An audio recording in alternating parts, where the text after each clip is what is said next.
What's up, everybody? Welcome back to the Live with Brandon Blakeney podcast. Of course, I'm your host, Brandon Blakeney, aka Brandon Lee TV, back at it again with another banger, my friends. Kick back, relax, and come take a ride with me.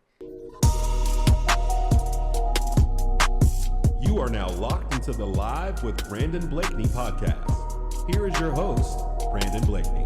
Now, it's been all over the internet, all over social media, all over the news, the story, the perseverance, the passion of Coach Kim Caldwell out of Tennessee in her first year establishing a winning culture, reviving a program that has dominated the game and helped set the standard for women's college basketball, getting back into their bag. She literally had a child 7 days prior to coaching against South Carolina last night. Everybody's talking about it, and you got to respect just her approach to the game and her commitment to her team.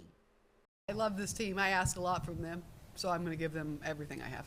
We have to be willing to give everything that we have for her because that's what she does for us. And so, I don't have any experience, but I assume having a baby is very, very hard. It's not great. And so we have to be able to put all of our emotions aside, put whatever we're battling outside of basketball aside to be able to show up every day for her. She just had a baby. She's coming back when she's not feeling good and things like that.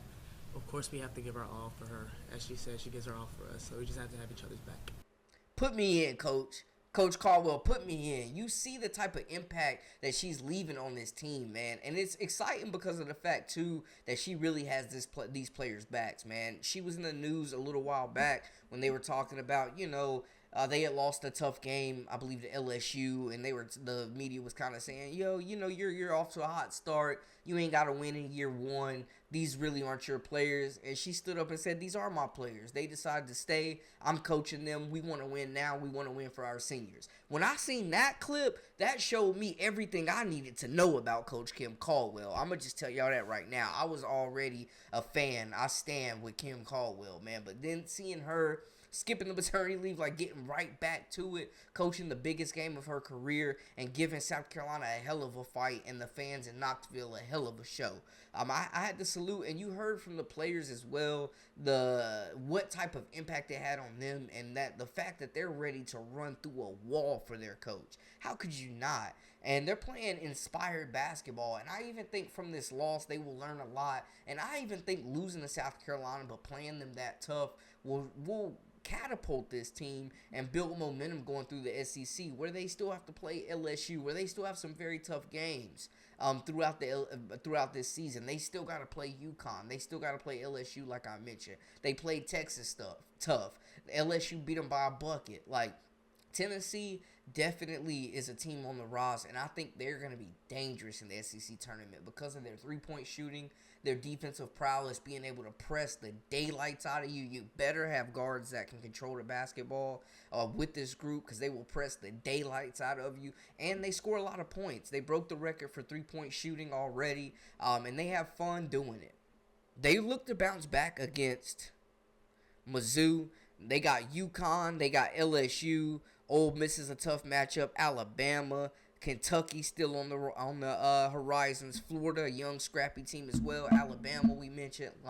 So I definitely think they have their work cut out for them. But Tennessee, in my opinion, is a top 10 team. And I definitely think they have a strong chance of meeting up with South Carolina again, depending on how the seeding goes in the SEC tournament.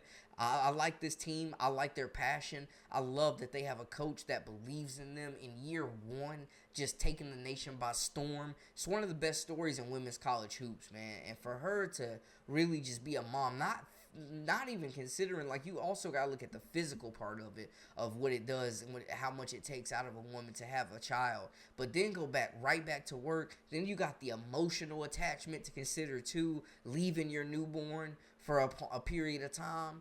That, man, it's tough. And even Coach Dawn Staley says she don't know if she could have done it. And, I love that clip of her talking about how women have the strength of 10 men. The sisterhood within the coaches of the SEC is unmatched.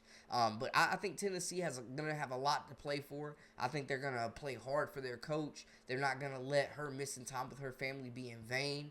And a program with confidence, a championship legacy, a coach that believes in you, a bunch of players playing with a chip on their shoulder. Your leader, Talasia Cooper, with a huge chip, feeling like she, was good enough to play at South Carolina. Like, when you mix up all these ingredients, you got 4 guards averaging double figures. You got veterans. You got players that are battle tested.